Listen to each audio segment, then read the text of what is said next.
ఇప్పుడు నా ప్రశ్న, ఈరోజు మన జీవితంలో ఎవరైనా పోరాటం గుండా వెళ్తున్నారా? మానసిక సంఘర్షణ, ఆధ్యాత్మిక సంఘర్షణ, ఆర్థిక సంఘర్షణ, వ్యాపారంలో సంఘర్షణ, కుటుంబంలో సంఘర్షణ. అడుగుతున్నాను, నీ జీవితంలో పోరాటం గుండా, ఎదుర్కోలేని పరిస్థితి గుండా, జయించలేనటువంటి ఒత్తిడి గుండా మనలో ఎవరైనా వెళ్తున్నారా?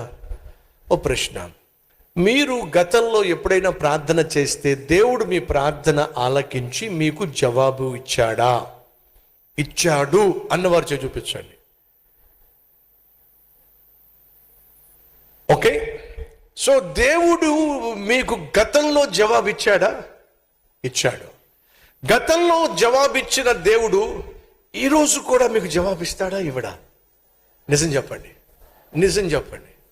ఇస్తాడా? ఆ విశ్వాసము మీకు ఉందా?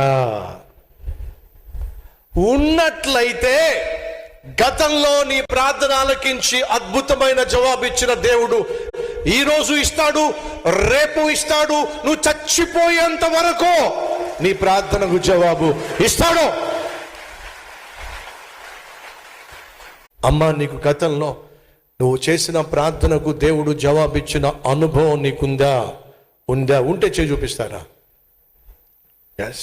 సహోదరులు అడుగుతున్నాను, గతంలో నువ్వు చేసిన ప్రార్థనకు జవాబిచ్చిన అనుభవాలు దేవుడు జవాబిచ్చిన అనుభవాలు నీకున్నాయా?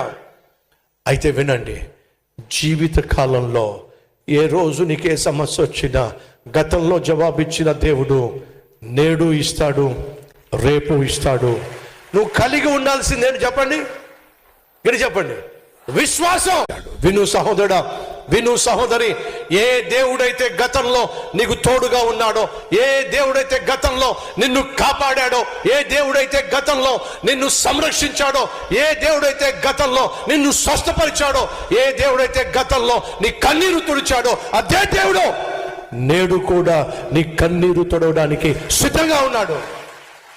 అదే దేవుడు రేపటి దినాలు నువ్వు ఎదుర్కొనే పోరాటంలో నీకు విజయాన్ని ఇవ్వబోతున్నాడు.